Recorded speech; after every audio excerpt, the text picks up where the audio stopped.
Salam Bapak Ibu dan saudara terkasih di dalam nama Tuhan Yesus. Dimanapun Anda berada dan dimanapun Anda bisa mendengar rekaman ini, kita bertemu dalam program Jumpa dengan Tuhan untuk edisi hari ini. Sebagai dasar kebenaran firman Tuhan, saya akan bacakan dari 1 Raja-Raja pasal 17 ayat 13. Firman Tuhan berkata, "Tetapi Elia berkata kepadanya, 'Janganlah takut, pulanglah, buatlah seperti yang kau katakan. Tetapi buatlah lebih dahulu bagiku sepotong roti bundar kecil daripadanya, dan bawalah kepadaku. Kemudian barulah kau buat bagimu dan bagi anakmu.'" Sahabat Kristus, suatu kali Elia mendapatkan pesan Tuhan untuk menemui seorang janda di Sarfat. Saat itu situasinya sedang kelaparan dan kekeringan. Janda ini sedang dalam kondisi kesulitan untuk makan. Sampai dia berkata bahwa setelah makan yang terakhir ini, dia akan mati. Namun Elia berkata, "Janganlah takut, pulanglah, buatlah seperti yang kau katakan. Tetapi buatlah lebih dahulu bagiku sepotong roti bundar kecil daripadanya, dan bawalah kepadaku. Kemudian barulah kau buat bagimu dan bagi anakmu." Roti saat itu merupakan makanan pokok. Hal ini menggambarkan sebagai firman Tuhan. Nabi Elia sebagai hamba Tuhan merupakan gambaran dari Tuhan itu sendiri. Betapa sebenarnya melalui kisah ini Tuhan mau mengajarkan untuk kita memberi diri, membuka hati terhadap kebenaran firman Tuhan lebih dulu dari hal yang lainnya.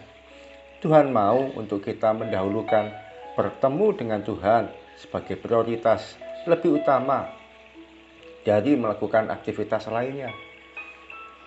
Bukankah Tuhan Yesus juga mengajarkan, "Tetapi carilah dahulu kerajaan Allah dan kebenarannya, maka semuanya itu akan ditambahkan kepadamu."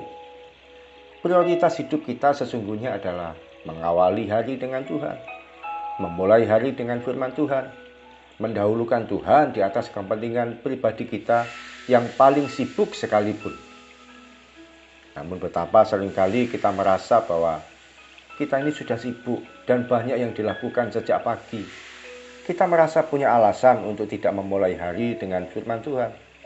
Ada banyak rutinitas yang harus dikerjakan, ada tugas yang harus diselesaikan, ada aktivitas harian yang tidak bisa ditunda, harus memasak, mencuci, menyiapkan keperluan untuk anak, dan sebagainya.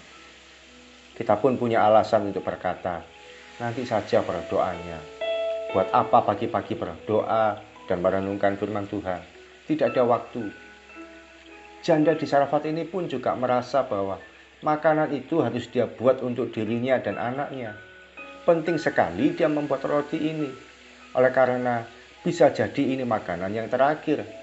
Minyak gorengnya sudah menipis, hanya cukup untuk satu kali makan, hanya cukup untuk satu kali masak saat itu juga.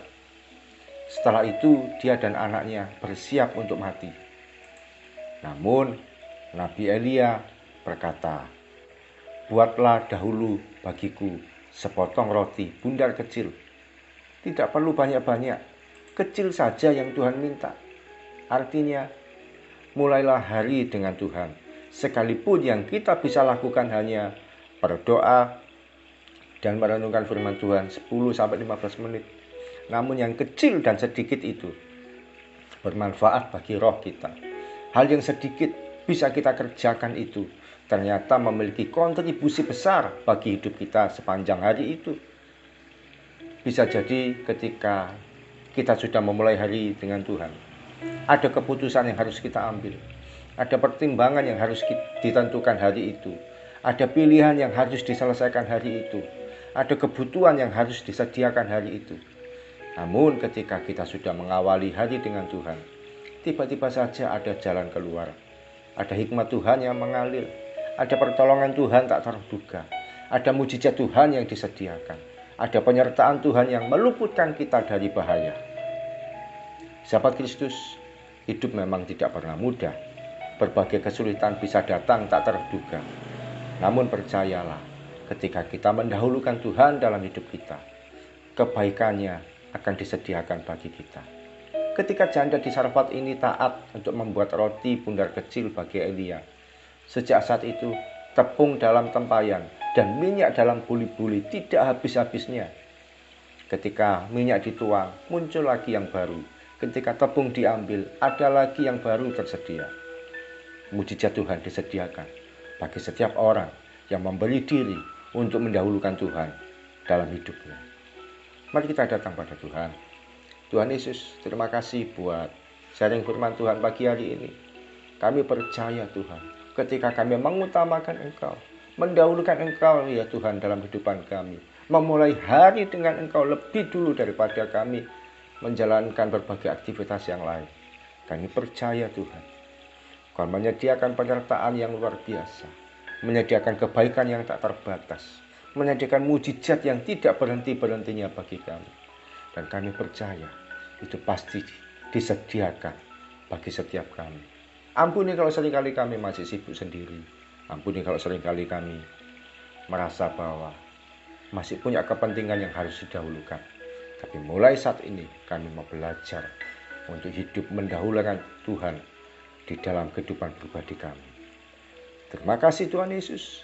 Kiranya penyertaan-Mu dinyatakan bagi setiap anak-anak-Mu dalam aktivitas usaha dan segala hal yang dilakukan, dikerjakan sepanjang hari ini.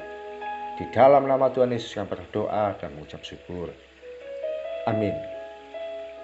Selamat menjadikan Tuhan sebagai yang utama dan yang pertama dalam kehidupan kita sepanjang hari.